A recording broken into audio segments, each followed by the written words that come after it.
کیا تم مجھے اپنی کہانی سنانا چاہو گی؟ اس نے نفی میں سر ہلا دیا۔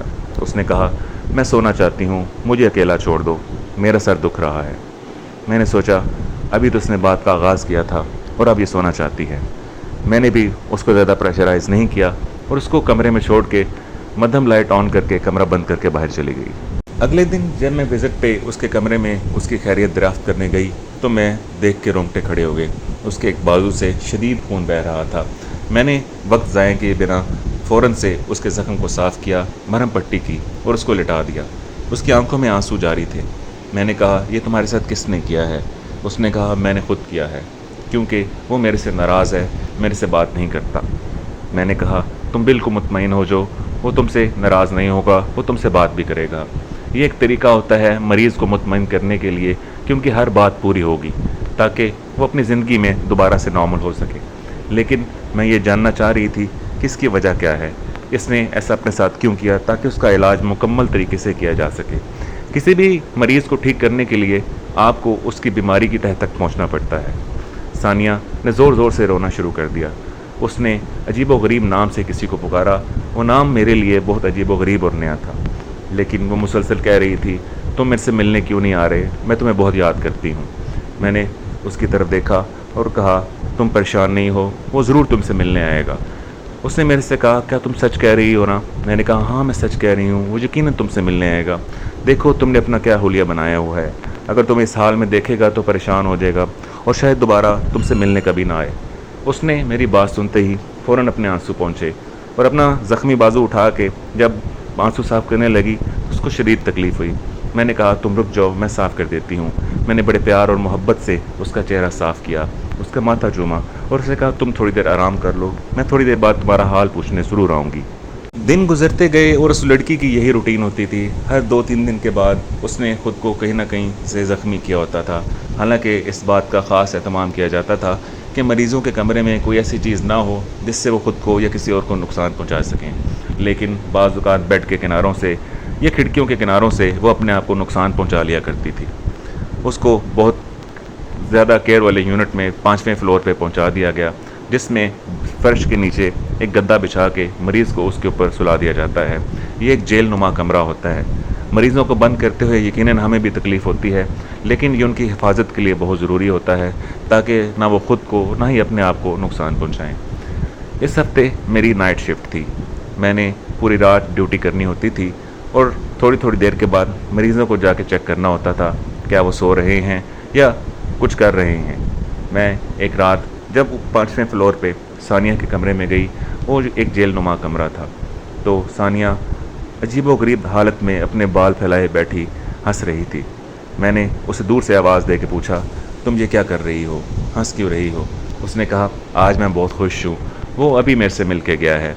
میں اپنے اندر ہی اندر مسکرائی۔ میں نے کہا، اس کا دماغی توازن ٹھیک نہیں ہے، یقیناً اسے کوئی خواب آیا ہے اور جس سے وہ پیار کرتی ہے وہ اس سے مل کے گیا ہے۔ لیکن کمرے میں عجیب و غریب سی خوشبو پھیلی ہوئی تھی۔ میں نے اس سے پوچھا، یہ آخر خوشبو کیسی ہے؟ اس نے کہا، میں نے تمہیں کہا نا، وہ مجھ سے مل کے گیا ہے، وہ مجھ سے اب ناراض نہیں ہے۔ اس نے کہا، وہ کچھ دن بعد پھر میرے سے ملنے آئے گا اور مجھے یہاں سے لے جائے گا۔ میں اس کی بات سن کے تھوڑی سی حیران ہوئی۔ میں حیران نہ ہوتی، لیکن وہاں پہ پھیلی ہوئی خوشبو مجھے تھوڑا سا حیران کر رہی تھی۔ میں نے 3-4 کمرے چھوڑ کے اور بھی مریض موجود تھا، وہاں کے کمرے کا جائزہ لیا۔ وہاں کا کمرہ بالکل نارمل تھا، مریض سو رہا تھا۔ اس فلور پہ تقریباً 4 سے 5 مریض موجود تھے۔ کمرے تو کافی زیادہ تھے، لیکن جن مریضوں نے کافی تنگ کر رکھا تھا انہیں کو وہاں رکھا جاتا تھا۔ جب میں نے تمام کمروں کا بغور جائزہ لیا تو وہاں پہ کوئی بھی ایسی ویسی خوشبو موجود نہیں تھی۔ کچھ مریض لیٹے ہوئے تھے، کچھ آپس میں اپنے آپ سے باتیں کر رہے تھے اور ایک سو رہا تھا۔ میں مڑ کے جب ثانیہ کے کمرے میں آئی تو وہ اپنے بستر پہ لیٹے سو رہی تھی۔ میں نے کہا، چلو سکون سے سو جائے، صبح تفصیل سے آ کے اس سے بات کروں گی۔ میں اگلے دن شام کو ڈیوٹی پہ آئی تو میرا دل کیا فوراً سے جا کے میں اس سے ملوں۔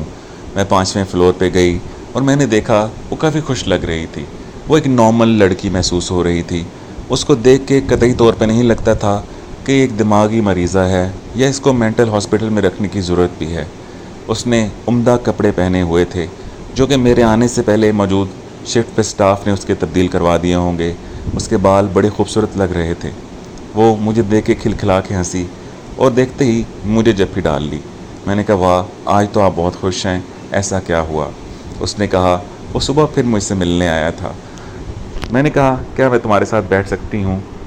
اس نے کہا ضرور بیٹھو، میں تمہیں اس کے بارے میں بتاتی ہوں۔ میں نے کہا تو بتاؤ کون ہے تمہارے خوابوں کا شہزادہ؟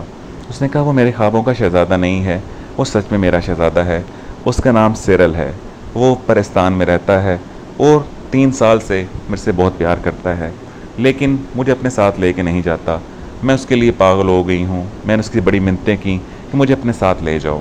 میں نے کہا سیرل یہ کیسا نام ہے؟ اس نے کہا ہاں اس کا نام سیرل ہے۔ میں ایک دفعہ اپنی فیملی کے ساتھ پارک میں گھومنے گئی تھی، میں تھک کے ایک بینچ میں درخت کے نیچے بیٹھی ہوئی تھی۔ یہ تقریباً شام کا ٹائم تھا، مغرب کے بعد کا۔ اس پارک میں بہت ساری اور بھی فیملیز گھوم رہی تھیں۔ مجھے اپنے بینچ کے پیچھے قدموں کی آواز سنائی دی۔ جب میں نے پیچھے مڑ کے دیکھا تو وہاں پہ شہزادوں جیسا خوبصورت ایک نوجوان کھڑا ہوا تھا جو میری جانب دیکھ کے مسکرا رہا تھا۔ جو اس نے پہلی بات مجھ سے کی وہ مجھے ابھی تک یاد ہے۔ اس نے کہا آپ کے بال بہت خوبصورت ہیں، ان کو سنبھال کے رکھا کریں، ان کو چھپا کے رکھا کریں ورنہ نظر لگ جائے گی۔ میں نے حیرت سے اس کی طرف دیکھا اور غصے سے کہا تمہیں شرم نہیں آتی؟ دیکھا اکیلی لڑکی دیکھ کے باتیں شروع کر دیں۔ اس نے پھر مسکراتے ہوئے کہا نہیں ایسا ہرگز نہیں ہے، مجھے تمہارے بال بہت پسند آئے ہیں اور میں تعریف کیے بنا نہ رہ سکا۔ میں نے غصے سے دوسری طرف دیکھا، تقریباً 2 سیکنڈ کے بعد جب پیچھے مڑ کے دیکھا تو وہاں پہ وہ موجود نہیں تھا۔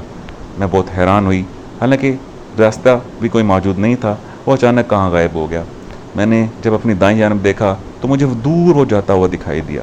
میں حیران ہوئی، تقریباً 4-5 سیکنڈ کے وقفے میں کوئی انسان اتنی دور کیسے جا سکتا ہے؟ خیر میں نے اس بات کو جھٹلاتے ہوئے دوبارہ اپنی فیملی کو جوائن کر دیا۔ کچھ عرصے کے بعد میں اپنی ماما کے ساتھ بازار شاپنگ کرنے گئی تو مجھے دور کھڑا ہوا دکھائی دیا اور میری طرف دیکھ کے مسکرا رہا تھا۔ میں تھوڑی سی حیران ہوئی آخر یہ کون ہے؟ اس کے بعد ایک دن جب میں سو رہی تھی تو رات کو مجھے اپنے کمرے میں کچھ آواز سنائی دی۔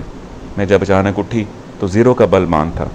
میرے کمرے کے سامنے والی کرسی پہ مجھے ایسے محسوس ہوا جیسے کوئی بیٹھا ہوا ہے۔ میں نے ڈرتے ڈرتے پوچھا تم کون ہو؟ اس کی وہی خوبصورت آواز، اس کا چمکتا ہوا چہرہ۔ اس نے کہا میں سیرل ہوں، مجھے تمہارے بال بہت پسند ہیں، میں تمہارے بال دیکھنے آیا ہوں۔ میں گھبرا کے بیڈ کے ساتھ بیٹھ گئی، اچھی طرح خود کو کور کر لیا۔ میں نے کہا تم میرے کمرے میں کیسے آئے؟ اس نے کہا میں تو کہیں بھی آ سکتا ہوں اور جب تم چاہو گی میں تمہارے پاس آ جاؤں گا۔ میں بہت خوفزدہ تھی، میں نے کہا یہاں سے چلے جاؤ، مجھے پریشان نہیں کرو ورنہ میں کسی کو بلا لوں گی۔ اس نے کہا تم جتنا مرضی شور ڈال لو، تمہاری آواز اس وقت کوئی بھی نہیں سن سکتا۔ جب تک میں اس کمرے میں موجود ہوں تمہیں کوئی بھی نہیں بچا سکتا۔ تم مطمئن رہو، میں تمہیں نقصان پہنچانے نہیں آیا، میں تو تمہارے خوبصورت بالوں کو دیکھنے آیا تھا۔ واقعی ثانیہ کے بال بہت خوبصورت تھے، لمبے گھنے بال، بیچ میں اس نے اسٹریکنگ کی ہوئی تھی۔ وہ ایک بہت خوبصورت لڑکی تھی۔ ثانیہ آگے بولنا شروع ہوئی۔ میں نے آنکھیں بند کیں اور جیسے آنکھیں کھولیں تو پردے ہل رہے تھے لیکن وہ غائب ہو چکا تھا۔ میں اتنی حیران تھی، آخر یہ کیسے ممکن ہے؟ یہ میرے کمرے میں آیا اور اچانک غائب بھی ہو گیا۔ میں بہت پریشان تھی۔ پھر ثانیہ بولی اب مجھے اس کا انتظار ہونا شروع ہو گیا۔ وہ ہر کچھ دن کے بعد میرے کمرے میں موجود ہوتا، کرسی پہ بیٹھا مسکرا رہا ہوتا۔ اب مجھے اس کی عادت ہو چکی تھی، اب مجھے اس سے خوف نہیں آتا تھا۔ جب میں نے پوچھا تم میرے کمرے میں کیسے آ جاتے ہو؟ اس نے کہا تم زیادہ سوال نہیں کرو گی، میں بس تمہارے بال دیکھنے آتا ہوں۔ میں پرستان کا شہزادہ ہوں، میرا نام سیرل ہے، میں تمہاری زلفوں کا دیوانہ ہوں۔ مجھے اب اس سے ڈر نہیں لگتا تھا بلکہ مجھے اس کا انتظار رہتا تھا۔ جب وہ میرے کمرے میں آتا تھا تو ایک بہت ہی پیاری سی خوشبو پھیل جاتی تھی۔ ثانیہ جب یہ باتیں کر کے چپ ہوئی تو میں نے کہا اس کے دماغ پہ کوئی بہت گہرا اثر ہے، بھلا ایسے کیسے ممکن ہے؟ یہ واقعی پاگل لڑکی ہے جو فضول باتیں کر رہی ہے۔ خیر میں نے اس سے کہا اگر تمہیں کھانا کھانا ہے تو کھانے کا ٹائم ہو رہا ہے۔ اس نے کہا ہاں مجھے بہت بھوک لگی ہے، میرے لیے کھانا لا دیں۔ میں نے اس کے لیے کھانے کا بندوبست کیا جو کہ ہاسپٹل میں ایک جگہ پہ تیار کیا جاتا تھا مریضوں کے لیے۔ میں نے اس کو کھانا لا کے دیا، اس نے بڑے پیار سے کھانا کھایا۔ کھانا کھاتے ہوئے اسے دیکھ رہی تھی، میری اس سے تقریباً دوستی ہو چکی تھی۔ وہ بڑے مزے سے کھانا کھا رہی تھی اور میں بہت پیار سے اسے دیکھ رہی تھی۔ اس میں مجھے اپنی بہن نظر آ رہی تھی۔ وہ سچ میں ایک بہت خوبصورت اور معصوم لڑکی تھی، لیکن اس کی باتوں نے مجھے تھوڑا سا پریشان کر دیا تھا۔ اس نے ایک خوشبو کا ذکر کیا تھا کہ وہ سیرل جب بھی اس سے ملنے آتا تھا تو اس کے کمرے میں بہت پیاری خوشبو پھیل جایا کرتی تھی۔ اب جب میں اس کو ملنے آئی تھی تو کمرے میں ایسی پیاری خوشبو موجود تھی جو آج سے پہلے میں نے کبھی محسوس نہیں کی تھی۔ یہ بات میرے لیے تھوڑی سی حیران کن تھی۔ اس بات میں صداقت تھی کہ یہ جھوٹ نہیں بول رہی۔ اس کا دماغ کا مسئلہ نہیں، شاید کچھ جنات کا مسئلہ ہے۔ اس کے والدین نے جب اس کی ڈیٹیل لکھوائی تو انہوں نے کہا ہم نے دنیا کی کوئی جگہ نہیں چھوڑی جس سے اپنی بیٹی کا علاج کروایا ہو، لیکن یہ کھانا پینا چھوڑ چکی تھی، خود کو مارتی تھی، اپنے بازو، اپنی ٹانگیں، حتیٰ کہ اپنے پیٹ پہ بھی اس نے بہت بری طرح کٹ لگائے ہوئے تھے۔ یہ دیوار میں زور زور سے ٹکرے مارتی تھی، لیکن کچھ دن یہ بالکل نارمل رہتی تھی۔ ہم نے اس بات سے پریشان ہو کے جس جگہ میں موقع ملا وہاں پہ ڈاکٹروں کو چیک کروایا، لیکن بدقسمتی سے بیٹی کا علاج نہ ہو سکا۔ مجبوراً ہم اس کو اسائلم میں چھوڑنے آئے ہیں تاکہ یہاں اس کی اچھی طرح نگہداشت کی جا سکے اور اس کا علاج کیا جا سکے۔ ایک اور بات جو کافی حیران کن تھی وہ اس کی والدہ نے بتائی کہ بہت دیر تک یہ اپنے کمرے میں بند رہتی ہے اور اس کے اندر سے بولنے کی آوازیں آ رہی ہوتی ہیں، لیکن صرف اس کی اپنی آواز، دوسری طرف سے بالکل خاموشی ہوتی ہے۔ اس طرح آواز آ رہی ہوتی ہے جس طرح اس کے کمرے میں کوئی موجود ہو اور اس سے بات کر رہی ہو۔ ہم نے بہت کوشش کی یہ دیکھنے کی کہ کوئی خدا نخواستہ لڑکا اس سے چھپ کے ملنے آیا ہے، لیکن ایسا کچھ بھی نہیں تھا۔ اس کے والد نے تنگ آ کے ایک دفعہ کمرے میں کیمرہ بھی لگوا دیا۔ ہم نے دیکھا یہ کرسی کی جانب دیکھ کے باتیں کر رہی ہے، لیکن کرسی پہ تو کوئی بھی موجود نہیں تھا۔ ہم بہت پریشان تھے، اس لیے مجبوراً ہمیں اس ہاسپٹل میں اسے داخل کروانا پڑا۔ میں نے سوچا آج میں گھر جا کے اپنی مما سے اس مریضہ کا ذکر کروں گی۔ میں گھر آئی اور وہ بے صبری کے عالم میں اپنی مما کے پاس گئی۔ مما صبح اٹھی ہوئی تھیں اور میرا ناشتے پہ انتظار کر رہی تھیں۔ ناشتہ ہم نے مل کے کیا۔ میں نے کہا مما آج ایک مریضہ کا آپ سے ذکر کرنا چاہتی ہوں۔ میں نے شروع سے لے کے اینڈ تک تمام تفصیلات ان کو بتا دیں۔ میں نے سوچا میری والدہ ایک بہت تجربہ کار نرس رہی ہیں، یقیناً اس بارے میں میری وہ ہیلپ ضرور کریں گی۔ حالانکہ ڈاکٹر وہاں پہ اس کی نگہداشت کے لیے اور علاج کے لیے موجود تھے، لیکن میرا اپنا ایک کنسرن تھا جو کہ میں اس مریضہ کے بارے میں جاننا چاہتی تھی۔ میری والدہ یہ باتیں سن کے کافی حیران ہوئیں۔ انہوں نے کہا یہ باتیں سن کے مجھے کہیں سے بھی یہ دماغی مریضہ نہیں لگتی، یہ کہیں سے بھی پاگل نہیں لگتی۔ مجھے لگتا ہے اس کے اوپر جنات کا سایہ ہے، اس کا کیس ہی ٹوٹل ڈیفرنٹ ہے، اس کو مینٹل ہاسپٹل کے علاوہ روحانی علاج کی ضرورت ہے۔ لیکن کیونکہ اب میں ریٹائر ہو چکی ہوں، یہ میری مداخلت کا وقت نہیں ہے۔ اگر تم چاہو تو ڈاکٹر کے ذریعے اس کا ریکویسٹ کر کے علاج کہیں اور سے بھی کروایا جا سکتا ہے، لیکن بیٹا بہتر ہے تم ان کاموں میں دخل نہیں دو، تم اپنی نوکری کرو اور بس اپنے کام سے کام رکھو۔ لیکن کہاں، اب بات میرے دماغ میں بیٹھ چکی تھی۔ میں کسی نہ کسی طرح اس لڑکی کی مدد کرنا چاہتی تھی۔ میں تھوڑی دیر کے بعد سو گئی۔ شام کو اٹھی، میرا سر کافی بھاری تھا۔ میرا دل کیا آج میں جاب پہ نہ جاؤں، لیکن پھر میں نے سوچا میں نے ثانیہ کے بارے میں تحقیق کرنی ہے۔ میں بھاری دل کے ساتھ تیار ہوئی، اپنی جاب کی جانب رواں دواں ہو گئی۔ وہاں پہ پہنچی، اپنی اٹینڈنس مارک کی، اپنی ڈیوٹی کے مطابق دوسرے مریضوں کو چیک کیا۔ آج میں نے سوچا سب سے آخر میں اس کے پاس جاؤں گی۔ تقریباً رات کے 11:30 بج چکے تھے۔ میں نے سوچا میرے سے پہلے موجود لوگوں نے اس کی دیکھ بھال کر لی ہوگی اور روٹین کے مطابق اس کا چیک اپ ہو چکا ہوگا۔ جب میں وہاں پہ پہنچی تو مجھے اس کے کمرے میں پہنچنے سے پہلے ہی بہت تیز خوشبو آ رہی تھی۔ یہ خوشبو اتنی مسحور کن تھی کہ جیسے انسان کھو جائے۔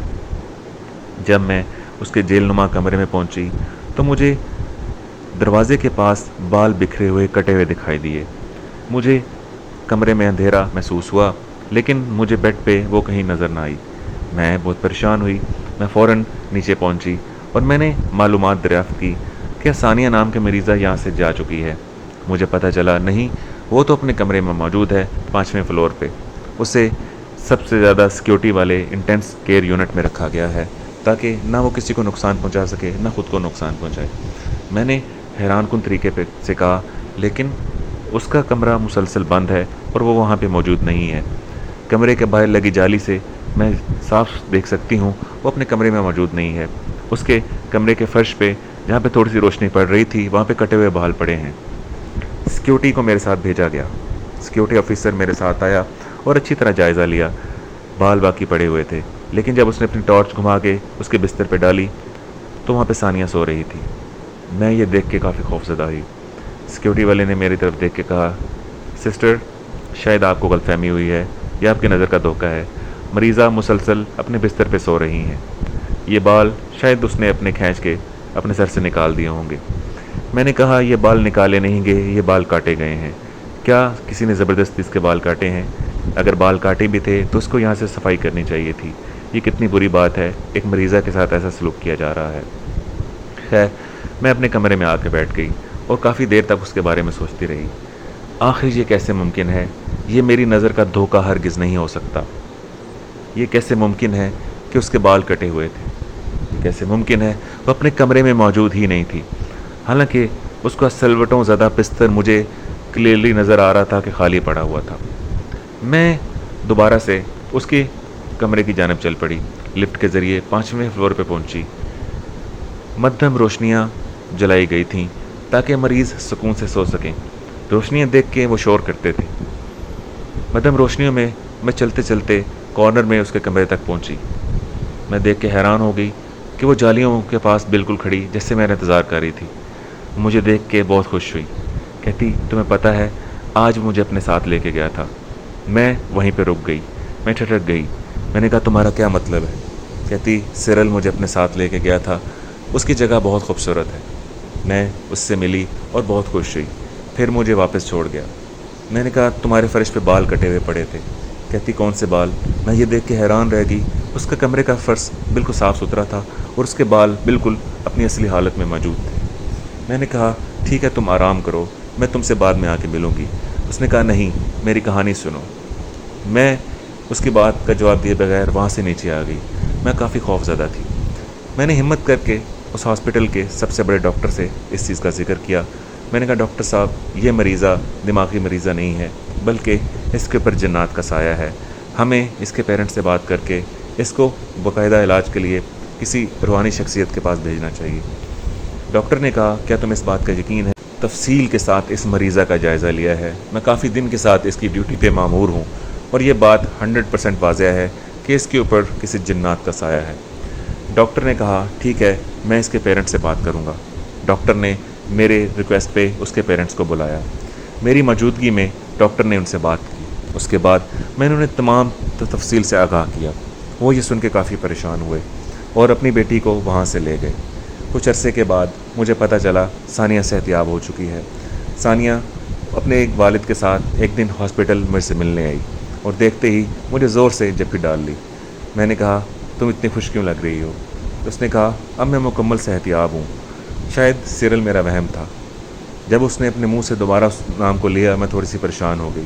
اس نے کہا پریشان نہیں ہو، میرے پہ ایک جن کا سایہ تھا۔ میرا بعد میں ایک علاج روحانی بزرگ سے کروایا گیا۔ مجھے اگر یہ روحانی علاج نہ کروایا جاتا تو شاید میں ساری زندگی اسی وہم میں پڑی رہتی۔ ایک شہزادہ میرا عاشق ہے، وہ میری زلف کا اسیر ہے، لیکن وہ ایک جن تھا جس سے میری جان کو شدید خطرہ لاحق تھا۔ میں کبھی بھی شادی نہ کر پاتی۔ شاید اگر تم نہ ہوتی تو میں ساری زندگی ایسے رہ جاتی۔ میں تمہارا شکریہ ادا کرنے آئی ہوں۔ آج سے تم میری بہن ہو۔ تمہیں زندگی میں کبھی بھی کسی چیز کی ضرورت پڑے تو میں تمہارے لیے حاضر ہوں، مجھے کبھی نہ بھولنا۔ دوستو یہ تھی آج کی کہانی، امید ہے آپ سب کو پسند آئی ہوگی۔ اگلی کہانی تک اپنا بہت سارا خیال رکھیے گا۔ اللہ حافظ۔